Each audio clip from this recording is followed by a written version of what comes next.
মুরগির ট্রাকটা পাম্প থেকে তেল ভরতেছে। ভালো কথা, তেল ভরতেছে। গাড়িতে মুরগিও আছে, লোড গাড়ি। কিন্তু একটি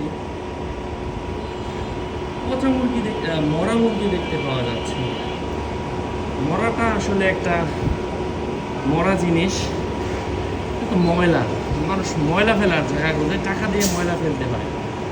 এই গাড়িটা যেহেতু রাস্তা দিয়ে চলে, খালি জায়গা থাকলে সে ফেলে দিতে পারে, কত খালি জায়গায় তো আছে। সে ফেলে না দিয়ে যত্নের সাথে উপরে রেখে দিয়েছে। এর কারণ কি? যার কারণে কিছুদিন পর পর সাংবাদিকরা নিউজ করেন হোটেলের মধ্যে মরা মুরগির গ্রিল তৈরি করা হয়। সুনামধন্য নামি দামি রেস্টুরেন্টে এই সমস্ত জিনিস খাওয়ানো হয়। এই জন্য খাওয়ার আগে অবশ্যই সতর্ক থাকুন।